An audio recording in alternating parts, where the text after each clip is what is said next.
छोटो कथा छ। कथाको शीर्षक छ बुद्धिमान माछा। एउटा पोखरी थियो, त्यस पोखरीमा धेरै माछाहरू थिए।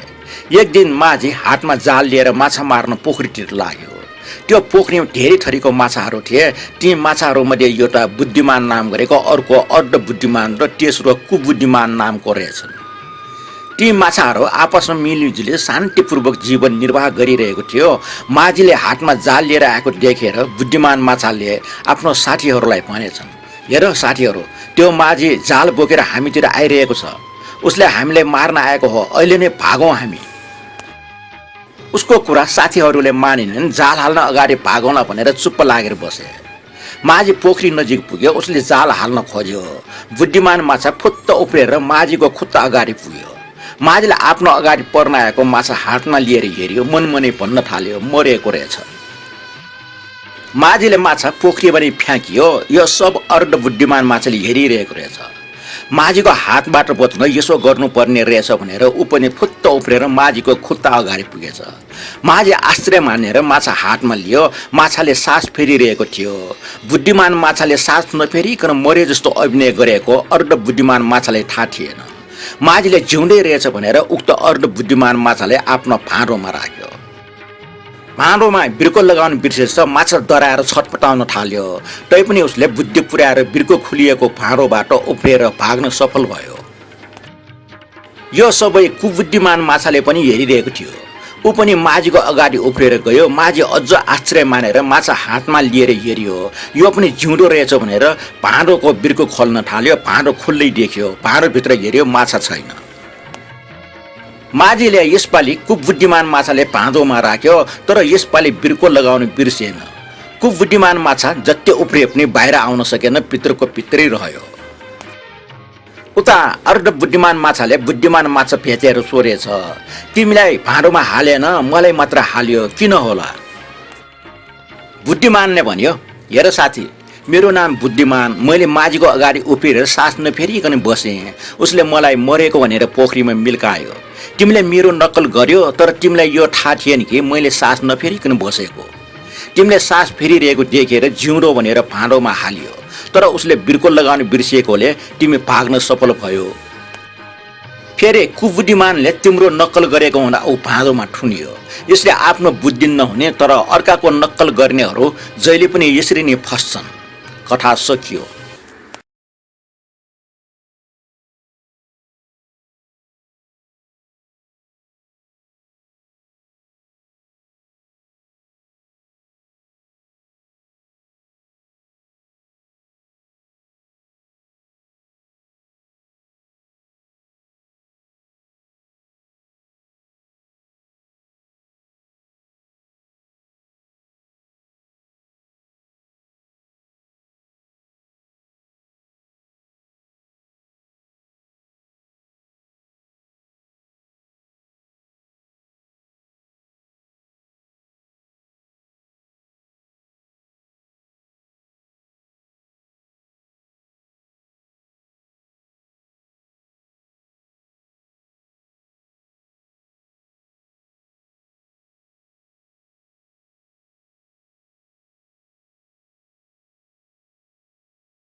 छोटो कथा छ। कथाको शीर्षक छ बुद्धिमान माछा।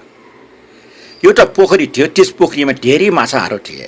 एक दिन माझी हातमा जाल लिएर माछा मार्न पोखरीतिर लाग्यो। त्यो पोखरीमा धेरै थरीको माछाहरू थिए। ती माछाहरूमध्ये एउटा बुद्धिमान नाम गरेको, अर्को अर्ध बुद्धिमान र तेस्रो कुबुद्धिमान नामको रहेछन्। ती माछाहरू आपसमा मिलिजुली शान्तिपूर्वक जीवन निर्वाह गरिरहेको थियो। माझीले हातमा जाल लिएर आएको देखेर बुद्धिमान माछाले आफ्नो साथीहरूलाई भनेछन्, हेर साथीहरू, त्यो माझी जाल बोकेर हामीतिर आइरहेको छ। उसले हामीलाई मार्न आएको हो, अहिले नै भागौँ हामी। उसको कुरा साथीहरूले मानेनन्। जाल हाल्न अगाडि भागौँला भनेर चुप्प लागेर बसे। माझी पोखरी नजिक पुग्यो। उसले जाल हाल्न खोज्यो। बुद्धिमान माछा फुत्त उफ्रेर माझीको खुट्टा अगाडि पुग्यो। माझीले आफ्नो अगाडि पर्न आएको माछा हातमा लिएर हेऱ्यो। मनमनै भन्न थाल्यो, मरेको रहेछ। माझीले माछा पोखरीमा नै फ्याँकियो। यो सब अर्ध बुद्धिमान माछाले हेरिरहेको रहेछ। माझीको हातबाट बच्न यसो गर्नुपर्ने रहेछ भनेर ऊ पनि फुत्त उफ्रेर माझीको खुट्टा अगाडि पुगेछ। माझी आश्चर्य मानेर माछा हातमा लियो। माछाले सास फेरिरहेको थियो। बुद्धिमान माछाले सास नफेरिकन मरे जस्तो अभिनय गरेको अर्ध बुद्धिमान माछालाई थाहा थिएन। माझीले जिउँदै रहेछ भनेर उक्त अर्ध बुद्धिमान माछाले आफ्नो भाँडोमा राख्यो।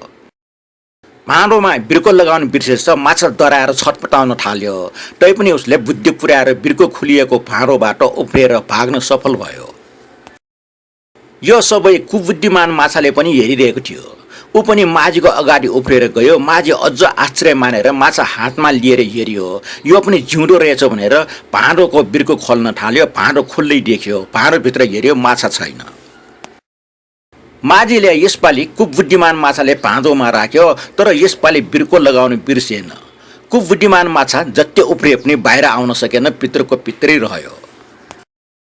उता अर्ध बुद्धिमान माछाले बुद्धिमान माछा भेटेर सोधेछ, तिमीलाई भाँडोमा हालेन, मलाई मात्र हाल्यो, किन होला? बुद्धिमानले भन्यो, हेर साथी, मेरो नाम बुद्धिमान। मैले माझीको अगाडि उफ्रिएर सास नफेरिकन बसेँ। उसले मलाई मरेको भनेर पोखरीमा मिल्कायो।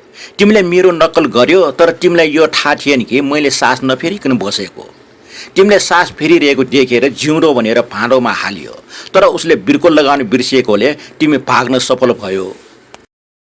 फेरि कुबुद्धिमानले तिम्रो नक्कल गरेको हुँदा ऊ भाँडोमा ठुनियो। यसले आफ्नो बुद्धि नहुने तर अर्काको नक्कल गर्नेहरू जहिले पनि यसरी नै फस्छन्। कथा सकियो।